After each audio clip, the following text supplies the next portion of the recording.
სომხეთი მე დარწმუნებული ვარ საბოლოოდ არ სიტყვის რუსულ წარსულზე, რუსეთთან ურთიერთობაზე და დაუკავშირებს საკუთარ მომავალს ევროპას, ევროკავშირს. საბოლოოდ გადადგამს იმ ნაბიჯს, რომელსაც უკვე ძალიან დიდი ხანია ელოდება სომხეთის მოსახლეობის დარწმუნებული აბსოლუტური უმრავლესობა და გააკეთებს კიდევ ერთხელ ევროპულ არჩევანს. ამას ნამდვილად ძალიან პოზიტიური გავლენა ექნება მთელს რეგიონზე, დარწმუნებული ვარ, იმიტომ რომ თავისთავად ის პროცესები, რომელიც ბოლო პერიოდში ვითარდება ჩვენს რეგიონში, ცხადყობს იმას, რომ დაინტერესება დასავლეთისა, დაინტერესება ამერიკული მხარისა ამ რეგიონში იზრდება და შესაბამისად ეხლა არის ძალიან მნიშვნელოვანი, რომ ეს შესაძლებლობა, ეს უნიკალური ფანჯარა იქნას ბოლომდე გამოყენებული. ჩვენ ბოლო რამდენიმე კვირის მანძილზე ხო ვიხილეთ ძალიან მნიშვნელოვანი მაღალი დონის ვიზიტები სომხეთში, ამერიკის შეერთებული შტატების სახელმწიფო მდივანი მარკ რუბიო იმყოფებოდა 26 მაისს სომხეთში, მანამდე გასულ წელს იყო ასევე ევროკავშირის უმაღლესი წარმომადგენელი ევროკავშირში, ან დაინტერესება სომხეთში მიმდინარე მოვლენებით, სომხეთის სურვილით რომ გახდეს უფრო ახლოს ევროკავშირთან, უფრო ახლოს დასავლეთთან და თავისი მომავალი დაუკავშიროს ევროპულ ცივილიზაციას არის გაცხადებული და ამის ასე ვთქვათ ძალიან მკაფიო მხარდამჭერი არის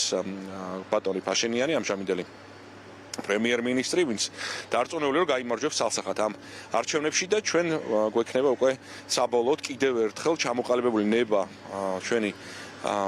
სომხი მეგობრების, რომ ეს ქვეყანა იყოს ახლოს დასავლეთთან, იყოს ახლოს ევროპასთან და შეცვალოს ერთხელ და სამუდამოდ შეცვალოს აი ეს განწყობა, რომელიც არსებობდა ამ რეგიონში გარკვეული ძალიან ტიხის მანძილზე. კი ბატონო, როგორ ფიქრობთ, რა ზრდის ფაშინიანის მხარდაჭერას ყველაზე მეტად? აი თქვენ თქვით, რომ დარწმუნებული ვარ იმაში, რომ ის გაიმარჯვებსო. რა არის მთავარი მაჩვენებელი, რომ მას შესაძლოა ჰქონდეს სწორედ ყველაზე მაღალი მხარდაჭერა ამორჩევლის და სომეხი მოსახლეობის? მე ვფიქრობ, რომ მის გამარჯვების შანსს ზრდის ის მოცემულობა, რომელიც არსებობს ახლა სომხეთში, ჩვენ ვნახეთ ბოლო რამდენიმე დღე იმართება ძალიან ხალხმრავალი მხარდამჭერი დემონსტრაციები თავად სომხეთში, ერევანში. ჩვენ ვიცით, რომ რეალურად სომხური მოსახლეობის განწყობა არის ცალსახად პროდასავლური, პროევროპული. ისინი სულად ნათლად იაზრებენ, რომ რუსეთთან ერთად მომავალი არ არსებობს. რუსეთი არის წარსული და უნდა ჩააბარდეს ისტორიას. რუსეთმა აჩვენა საკუთარი სახე უკვე რამდენჯერმე, მათ შორის ასევე სომხებსაც და მათ ძალიან კარგად იციან, რომ რეალურად ეს იქნება ახლა ძალიან სწორი, ძალიან ზუსტი არჩევანი, რომ ერთხელ და სამუდამოდ მოხდეს აი ამ წარსულზე ვარისთქვა. რუსეთთან აი ზედმეტად ახლო ურთიერთობებზე ვარისთქვა, მაგრამ რასაკვირველია უნდა გვახსოვდეს, რომ თავად ფაშინიანის განცხადებების ხატვას ამას, რომ ეს არ ნიშნავს, რომ გაწყდება ხო საბოლოოდ ურთიერთობები რუსეთთან, ისინი შეინარჩუნებენ კონსტრუქციულ დამოკიდებულებას, იმის გათვალისწინებით განსაკუთრებით თუ რამდენი სომხეთის მოქალაქე იმყოფება რუსეთში და რა სახის ეკონომიკური დამაკავშირებლები არსებობს ორ ქვეყანას შორის, მაგრამ ცალსახად არჩევანი იქნება გაკეთებული ევროპის მხარეს, დასავლეთის მხარეს და ის პროექტები, რომლებიც დაწყებული იყო რეგიონში, კიდევ ერთხელ ამყარებს აი ამ განწყობას, აი ამ დამოკიდებულებას და ძალიან მკაფიო მხარდაჭერას, როგორც ევროპული, ასევე ამერიკული მხარისა, ხო? თავად ამერიკის პრეზიდენტი ტრამპი მონაწილეობდა სამშვიდობო ხელშეკრულების სამშვიდობო პროცესში. თავად ევროპელები თავაზობენ ახლა სომხეთს სავიზო რეჟიმის ლიბერალიზაციის დაწყებას და დარწმუნებული ვარ, რომ ისინი ძალიან მალე, ძალიან წარმატებულად დაახურავენ ამ თავსაც ევროკავშირთან ურთიერთობის და ვფიქრობ, რომ ძალიან სწორ გადაწყვეტილებას მიიღებს დღეს სომხეთის მოსახლეობა და ისინი აირჩევენ უკეთეს მომავალს საკუთარი ქვეყნისთვის, რომელიც რასაკვირველია არის ევროპაში, ევროპასთან ერთად, დასავლურ ცივილიზაციასთან ერთად. კი ბატონო და ბატონ გიგი, ასევე მინდა გკითხოთ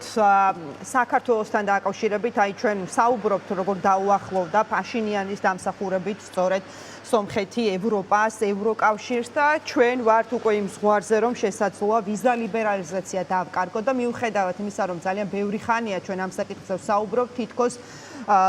ეს დროის გასვლასთან ერთად კიდევ უფრო რეალური გახდა. გულისხმობთ 11 ივნის ბრიუსელში ჩანიშნულ შეხვედრას, მსჯელობას ამ საკითხზე და შემდეგ უკვე როგორც მოსალოდნელი ალბათ 2027 წლის დასაწყისში გადაწყვეტილების მიღებასაც. რა სიტყვით ამ საკითხთან დაკავშირებით, როგორი შეიძლება იყოს, არ ვიცი, მოვლენების განვითარება ამ კუთხით და მართლაც ვართ თუ არა ამ რეალობის ზღვარზე, იმიტომ რომ როგორც არის ინფორმაციები, ეს რაღაცა გამაფრთხილებელი ხასიათის შეხვედრა იქნება 11-ში ბრიუსელში. ძალიან დიდი იმედი მაქვს, რომ საქართველოს მოსახლეობა არ დაკარგავს ამ უნიკალურ შესაძლებლობას, რომ უვიზოთ ვიმოგზაუროთ შენგენის ზონის წევრ ქვეყნებში, მაგრამ ეს საფრთხე ნამდვილად ძალიან დიდია, ამის ალბათობა ნამდვილად ძალიან დიდია, განსაკუთრებით იმის გათვალისწინებით, რომ ხელისუფლებაში მყოფი პარტია ქართული ოცნება რეალურად არასრულებს სავიზო რეჟიმის ლიბერალიზაციით ნაკისრ ვალდებულებს. აქ არის საუბარი სუფთა ტექნიკურ მოცემულობაზე, ხო, ტექნიკურ საკითხებზე, რომელსაც ისინი უკვე დიდი ხანია აღარ ასრულებენ. ეს არის საკმარისი იმისათვის, რომ ევროკავშირში დაიწყოს საუბარი იმაზე, რომ საქართველოს შეუჩერდეს სავიზო რეჟიმის ლიბერალიზაცია, ჯერ 12 თვით თვენიცით და შემდეგ კიდე 24 თვით, ანუ ამის შემდეგ საბოლოოდ შეიძლება დავკარგოთ ყველაფერი,